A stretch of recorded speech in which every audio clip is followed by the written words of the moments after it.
Lecture de l'Histoire de la Rédemption d'Ellen White. Chapitre 17. Les pérégrinations d'Israël. Ce chapitre est basé sur Exode 15, 23 à 26, 17, 2 à 7, 13 à 16, 18, 7 à 12, 19 à 27. Les enfants d'Israël marchèrent dans le désert et pendant 3 jours, ils ne trouvèrent pas d'eau potable. Ils souffrirent de la soif, et la foule se mit à critiquer Moïse et à dire « Qu'allons-nous boire ?» Moïse implora le Seigneur qui lui montra un morceau de bois. Moïse le jeta dans l'eau, et l'eau devint buvable. C'est là que le Seigneur donna aux Israélites des lois et des coutumes, là aussi qu'il les mit à l'épreuve. Il leur dit « Si vous m'obéissez vraiment à moi, le Seigneur votre Dieu, en faisant ce que je considère comme juste, si vous écoutez mes commandements et mettez en pratique toutes mes lois, alors je ne vous infligerai aucune des maladies que j'ai infligées aux Égyptiens. En effet, je suis le Seigneur, celui qui vous guérit. » Exode 15, 24 à 26. Il semble que les Israélites avaient un cœur mauvais et incrédule. Ils n'étaient pas disposés à supporter des privations dans le désert. Quand ils rencontraient des difficultés, ils les considéraient comme des obstacles insurmontables. Ils perdaient confiance en Dieu et ne voyaient rien d'autre que la mort devant eux. Là, dans le désert, les Israélites se remirent à critiquer Moïse et à Aaron. Ils disaient « Si seulement le Seigneur nous avait fait mourir en Égypte quand nous nous réunissions autour des marmites de viande et que nous avions assez à manger. Mais vous nous avez conduits dans ce désert pour nous y laisser mourir de faim. » Exode 16, 2 à 3. En réalité, ils n'avaient pas vraiment souffert de la faim. Ils avaient de quoi manger, mais ils craignaient pour l'avenir. Ils se demandaient comment la multitude d'Israël pourrait subsister au long de leur pérégrination dans le désert, en puisant dans les seules réserves alimentaires dont ils disposaient, et dans leur incrédulité, ils voyaient déjà leurs enfants mourir d'inanition. L'Éternel voulait que la nourriture vienne à leur manquer, et qu'ils soient confrontés à des difficultés pour que leur cœur se tourne vers lui, qui jusqu'ici leur était venu en aide, et ce, afin qu'ils se confient en lui. Le Seigneur voulait être pour eux un secours de tous les instants. S'ils se trouvaient dans le besoin, ils auraient recours à lui, et il leur témoignerait son amour et sa sollicitude. Mais ils semblaient disposés à se confier en l'Éternel seulement dans la mesure où ils continuaient à voir de leurs propres yeux les manifestations permanentes de sa puissance. S'ils avaient réellement cru en lui, et s'ils s'étaient entièrement reposés sur lui, ils auraient surmonté avec courage les difficultés, les obstacles et même de véritables épreuves, après avoir vu de quelle façon merveilleuse le Seigneur les avait affranchis de l'esclavage.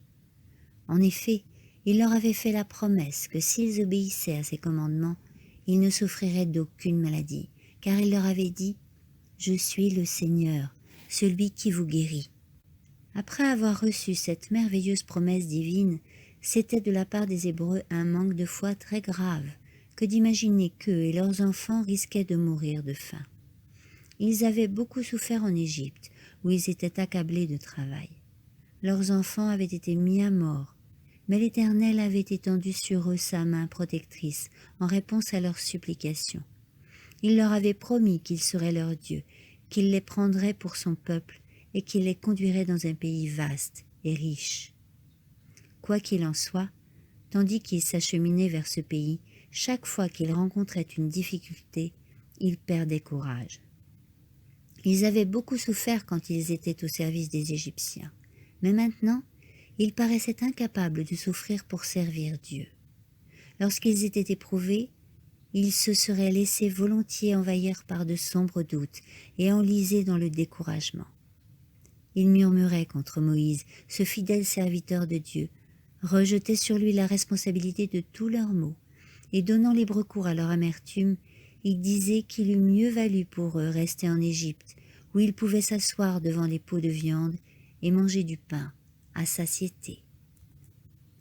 Une leçon pour notre époque. L'incrédulité et les murmures des enfants d'Israël illustrent bien la condition du peuple de Dieu à notre époque. Nombreux sont ceux qui, en considérant leur histoire, s'étonnent de leur manque de foi et de leurs plaintes continuelles, malgré tout ce que le Seigneur avait fait pour eux, en leur témoignant si souvent son amour et sa sollicitude. Ils pensent que les Israélites n'auraient pas dû se montrer aussi ingrats. Mais parmi ceux qui sont de cet avis, certains murmurent et se plaignent pour des motifs moins importants. Ceux-là se connaissent mal. Dieu met souvent leur foi à l'épreuve sur de petites choses, mais ils ne se montrent pas plus forts que l'ancien d'Israël. D'autres personnes dont les besoins présents sont assurés ne font pas confiance au Seigneur pour l'avenir. Elles font preuve d'incrédulité et sombrent dans le découragement parce qu'elles craignent de se trouver dans le besoin. D'autres sont constamment anxieuses à l'idée qu'elles-mêmes et leurs enfants risquent de manquer du nécessaire.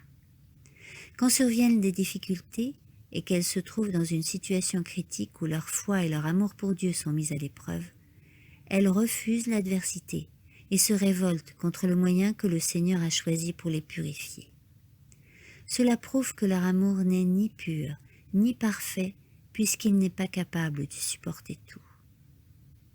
La foi des enfants de Dieu devrait être forte, agissante et persévérante, être sûre des choses que l'on espère. Elle devrait s'exprimer par ces paroles « Mon âme bénit l'Éternel ». Que tout ce qui est en moi bénisse son saint nom. Psaume 103, 1. Car il a été généreux envers moi. Certains pensent que la sobriété est une véritable épreuve et ils laissent libre cours à leur gloutonnerie. Quand ils doivent mettre un frein à leur appétit malsain, de nombreux soi-disant chrétiens s'y refusent, comme si une alimentation saine signifiait un régime de famine. Comme les Israélites, ils préféreraient l'esclavage, la maladie et même la mort, plutôt que de devoir se passer de viande. Le pain et l'eau sont les seules choses qui ont été promises au reste du peuple de Dieu pendant le temps de détresse. La manne. Lorsque la rosée s'évapora, quelque chose de granuleux, fin comme du givre, restait par terre. Les Israélites le virent, mais ne savaient pas ce que c'était, et ils se demandèrent les uns aux autres. « Qu'est-ce que c'est » Moïse leur répondit. « C'est le pain que le Seigneur vous donne à manger, et voici ce que le Seigneur a ordonné. Que chacun en ramasse la ration qui lui est nécessaire. Vous en ramasserez environ 4 litres par personne, d'après le nombre de personnes vivant sous la même tente. » Les Israélites agirent ainsi. Ils en ramassèrent, les uns beaucoup, les autres peu. Mais lorsqu'ils en mesurèrent la quantité, ceux qui en avaient beaucoup n'en avaient pas trop, et ceux qui en avaient peu n'en manquaient pas. Chacun en avait la ration nécessaire. Moïse leur dit encore, que personne n'en mette de côté pour demain matin. Mais certains désobéirent et en conservèrent jusqu'au matin. La vermine s'y mit et rendit le tout infect. Alors Moïse se mit en colère contre eux. Dès lors, chaque matin ils en ramassèrent leur ration quotidienne. Quand le soleil devenait chaud, le reste fondait. Le 6e jour, ils en ramassèrent une double ration, environ 8 litres par personne. Les responsables du peuple allèrent l'annoncer à Moïse, qui leur dit « C'est bien ce que le Seigneur a ordonné. Demain, c'est le Shabbat, jour de repos consacré au Seigneur. Cuisez ce que vous voulez cuire, faites bouillir ce que vous voulez bouillir, et gardez le surplus jusqu'à demain matin. » Ils en mirent donc de côté pour le lendemain, selon les instructions de Moïse, et il n'y eut ni puanteur ni vermine. « Mangez cela aujourd'hui, leur dit alors Moïse, car aujourd'hui c'est le Shabbat en l'honneur du Seigneur. Vous ne trouveriez rien dehors. En effet, pendant 6 jours, vous pouvez ramasser de cette nourriture, mais le 7e jour, le jour du Shabbat, il n'y en a pas. » Exode 16, 14 à 26. Aujourd'hui, le Seigneur ne demande pas moins en ce qui concerne l'observation du Shabbat que lorsqu'il a donné aux enfants d'Israël les instructions particulières dont nous venons de parler. Il leur prescrit de faire cuire et de faire bouillir ce qui devait l'être le 6e jour, afin de se préparer au repos du Shabbat. En leur envoyant le pain du ciel, Dieu leur a témoigné son amour et sa grande bonté. Les hommes purent manger le pain des anges, psaume 78, 25. Autrement dit, une nourriture qui leur avait été fournie par les anges. Le triple miracle de la manne, double ration le 6e jour, rien le 7e, et la nourriture gardée intacte le Shabbat alors que les autres jours elle se gâtait, était destiné à leur inculquer le caractère sacré du Shabbat. Après avoir été si abondamment pourvus en nourriture, les Hébreux éprouvaient de la honte à cause de leur incrédulité et de leurs murmures. Aussi promirent-ils de faire confiance au Seigneur dans l'avenir. Mais ils ne tardèrent pas à oublier leurs promesses, et à la première occasion, leur foi ne résista pas à l'épreuve. L'eau du rocher. Après avoir quitté le désert de Sin, les Israélites se rendirent jusqu'à Réphidim. Là, ils installèrent leur camp, mais ne trouvèrent pas d'eau à boire, de sorte qu'ils cherchèrent querelle à Moïse et dirent « Donnez-nous de l'eau à boire !» Moïse leur demanda « Pourquoi me cherchez-vous querelle ? Et pourquoi mettez-vous ainsi le Seigneur à l'épreuve ?»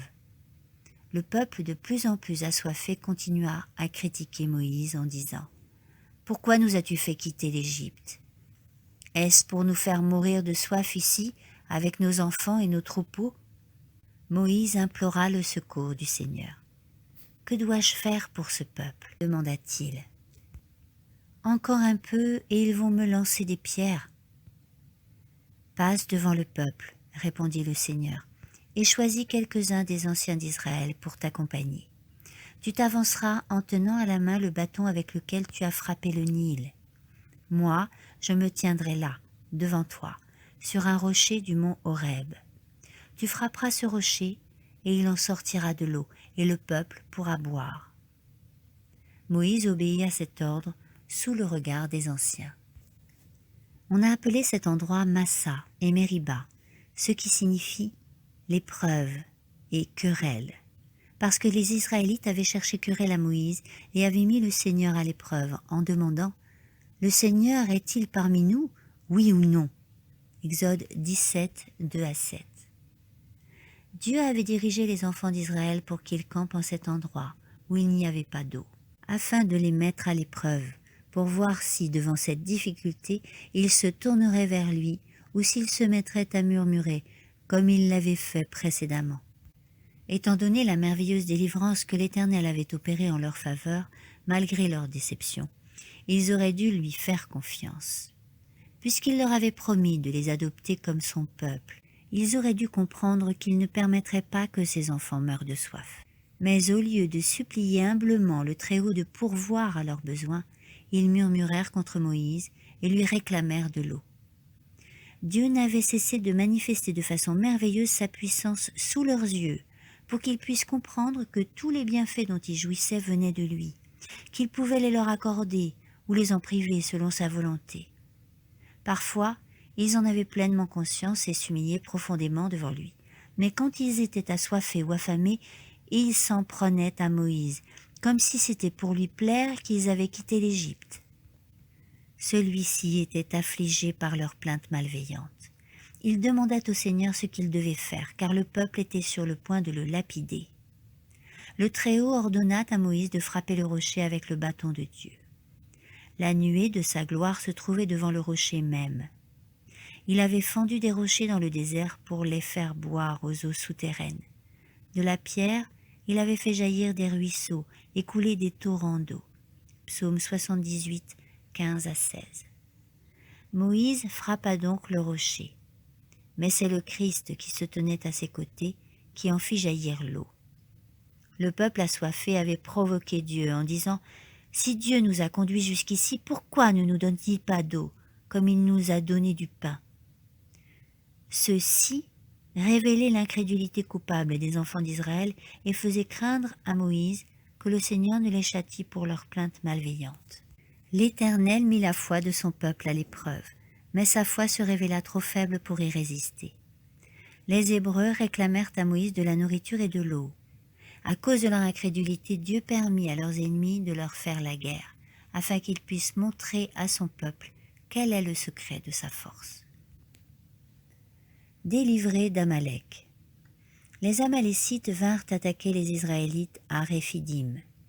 Moïse dit à Josué « Choisis des hommes capables de nous défendre et va combattre les Amalécites. Demain, je me tiendrai au sommet de la colline avec le bâton de Dieu à la main. » Josué partit combattre les Amalécites, comme Moïse le lui avait ordonné, tandis que ce dernier, Aaron et Our, se prosternaient au sommet de la colline. Tant que Moïse tenait un bras levé, les Israélites étaient les plus forts, mais quand il le laissait retomber, les Amalécites l'emportaient. Lorsque les deux bras de Moïse furent lourds de fatigue, Aaron et Our prirent une pierre et la placèrent près de Moïse. Il s'y assit. Aaron et Our, chacun d'un côté, lui soutinrent les bras, qui restèrent ainsi fermement levés jusqu'au coucher du soleil. Exode 17, 8 à 12. Moïse élevait les bras vers le ciel, le bâton de Dieu dans la main droite, pour supplier l'Éternel de venir à leur aide. Alors Israël triomphait et repoussait ses ennemis. Mais quand Moïse baissait les bras, on voyait qu'il perdait bientôt tout ce qu'il avait gagné et que ses ennemis auraient l'avantage sur lui. Dès que Moïse levait de nouveau les bras vers le ciel, Israël était vainqueur et ses ennemis étaient refoulés. Cette attitude de Moïse élevant les bras vers le ciel contenait un enseignement pour les Israélites. Aussi longtemps qu'ils faisaient confiance à Dieu, qu'ils s'appuyaient sur sa force et exaltaient son autorité, ils combattraient pour eux et soumettraient leurs ennemis. Mais dès qu'ils cesseraient de se reposer sur sa puissance pour se confier dans leur propre force, ils deviendraient plus faibles que leurs ennemis, qui ne connaissaient pas l'Éternel, et leurs ennemis auraient l'avantage sur eux. Alors, Josué remporta une victoire complète sur l'armée amalécite. Le Seigneur dit à Moïse, « Mets tout cela par écrit pour qu'on ne l'oublie pas, et dis à Josué que j'exterminerai les Amalécites, de telle sorte que personne sur la terre ne se souviendra d'eux. » Alors Moïse construisit un autel, auquel il donna un nom signifiant « Le Seigneur est mon étendard », et il déclara « Puisque les Amalécites ont osé lever la main contre le trône du Seigneur, le Seigneur sera toujours en guerre contre eux. » Exode 17, 14 à 16. La visite de Jéthro. Avant de quitter l'Égypte, Moïse avait renvoyé sa femme et ses enfants chez son beau-père. Ayant appris de quelle manière miraculeuse les Israélites avaient été délivrés d'Égypte, Jéthro rendit visite à Moïse dans le désert et lui ramena sa femme et ses enfants. Moïse vint à sa rencontre, s'inclina profondément devant lui, puis l'embrassa. Après avoir échangé des nouvelles de leur santé, ils se rendirent dans la tente de Moïse. Moïse raconta à son beau-père comment le Seigneur avait traité le Pharaon et les Égyptiens à cause d'Israël, et comment le peuple avait pu surmonter, grâce au Seigneur, les difficultés rencontrées en chemin. Jéthro se réjouit de tout le bien que le Seigneur avait fait aux Israélites en les délivrant de la domination des Égyptiens. Et il s'écria « Loué soit le Seigneur qui vous a délivrés de la domination du Pharaon et des Égyptiens. Je reconnais maintenant que le Seigneur est plus grand que tous les autres dieux. Il l'a montré lorsque les Égyptiens tyrannisaient les Israélites. » Jéthro offrit à Dieu un sacrifice complet et des sacrifices de communion. Alors Aaron et tous les anciens d'Israël vinrent prendre part au repas sacré, en compagnie du beau-père de Moïse. Exode 18, 10 à 12. Jéthro, très perspicace, ne tarda pas à se rendre compte de la lourde charge qui reposait sur les épaules de Moïse, car les Hébreux faisaient part à ce dernier de tous leurs problèmes, et il devait les enseigner concernant les statuts et la loi de Dieu. Jéthro dit à son gendre, « Écoute donc ce que je te conseille, et que Dieu soit avec toi. Ton rôle consiste à représenter le peuple devant Dieu pour lui présenter des affaires litigieuses. Tu dois aussi informer les gens des lois et des enseignements de Dieu, leur indiquer la conduite à tenir et leur dire ce qu'ils doivent faire. Pour le reste, choisis parmi le peuple des hommes de valeur, pleins de respect pour Dieu, aimant la vérité et incorruptibles. Tu les désigneras comme responsables à la tête de groupes de 1000, de 100, de 50 ou de 10 hommes. Ce sont ceux qui siégeront chaque jour pour juger les querelles du peuple. Ils te soumettront les affaires importantes, mais régleront eux-mêmes les causes mineures. De cette manière, tu pourras alléger ta tâche, puisqu'ils en partageront la responsabilité avec toi.